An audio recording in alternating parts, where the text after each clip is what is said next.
I want to go back to 9/11. So there was a forgotten case about a plane that crashed a couple months after September 11th. November. Yeah, early November.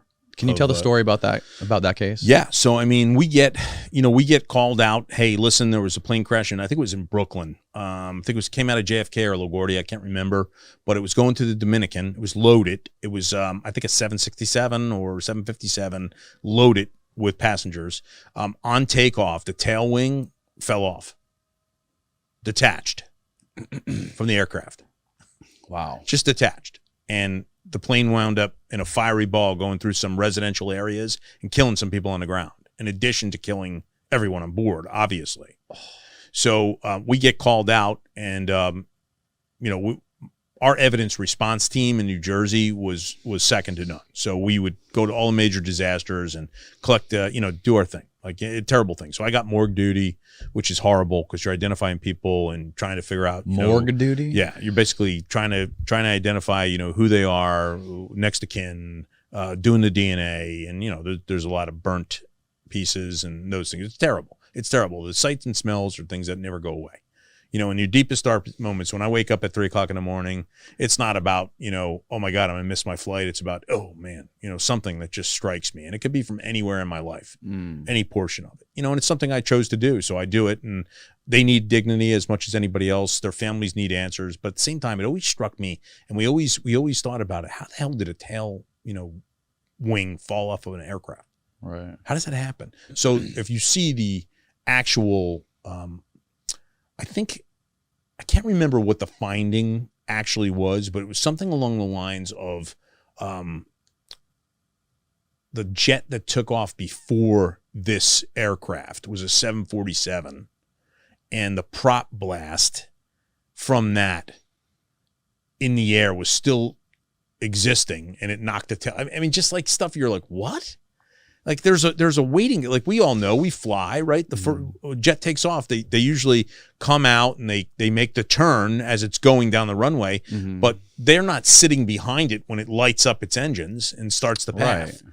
So they tried to convince whoever to make that, what is it? The National Safety Bureau or whatever the hell, NC. And I don't even know the organization that does the investigation. I used to remember, like the NIC, whatever, that does the actual investigations of major catastrophes in transportation-wise. They'll go out to Amtrak sites, they'll go out to plane crashes, whatever. And they were saying, our finding is that, the prop blast from that 747 in front of this aircraft knocked it off. That was your finding? Loosened it, yeah. How long did you investigate that case?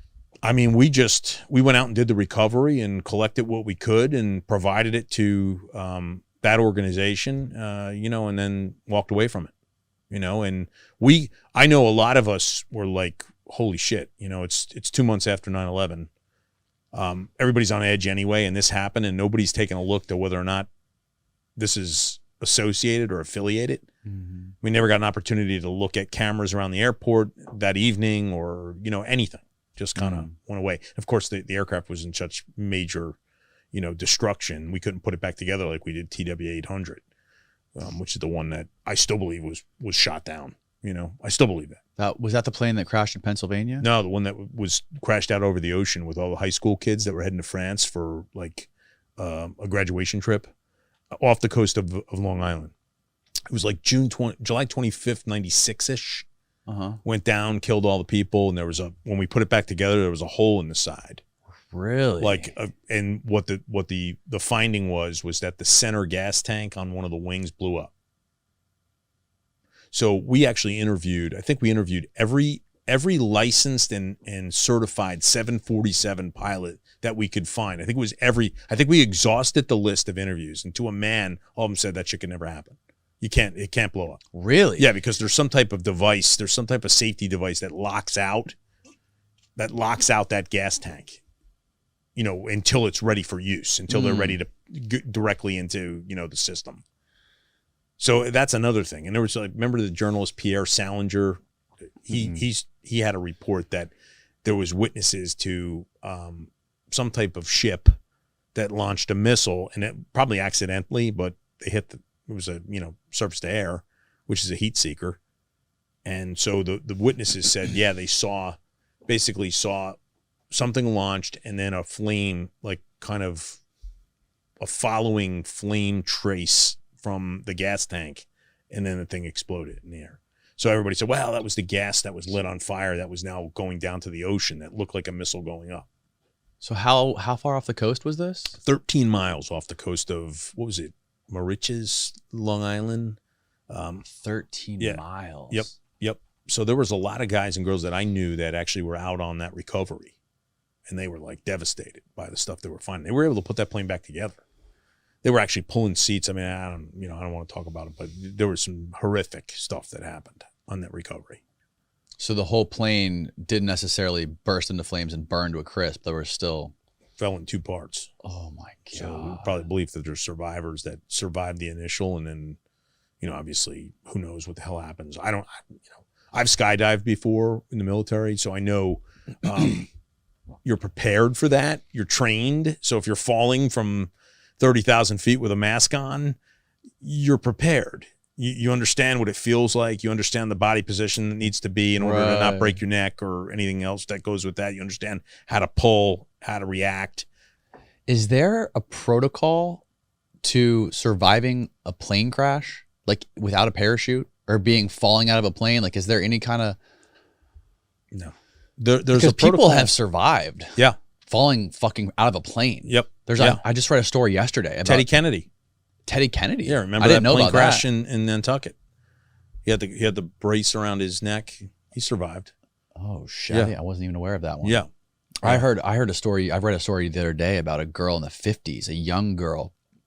A plane broke in half in midair, and she free fell tens of thousands of feet, strapped to her chair, landed in the woods and survived, got out and survived in the jungle for like a week by herself. Oh my God. Like literally had to like cauterize her own wounds somehow. How old was she? I think she was a young girl. Maybe you can find this. A young girl in the 40s or 50s that survived a plane crash. I want to say it was over the Amazon. That's crazy. Over the jungle somewhere. Kids nowadays can't survive the fact that their internet goes down for 5 minutes. This girl survived. I know, right? Tens of thousands of feet fall, and then she survived in the Amazon. It's amazing. That's amazing. The human body is hard to destroy. Yeah. It's hard to destroy unless it's, hit at the exact angle it's not supposed to be hit at. Plane crashes. Most plane crashes, the cause of death is going to be broken neck. Really? Yeah, because the whiplash is so severe. Think about it. How many people do you recover from a plane crash like that? I mean, everybody. You can recover everybody. Yeah. Yeah, everybody. Wow. We were accountable for everybody that day. Because I know sometimes when it's in the ocean, sharks are involved in it. 100%. Yeah.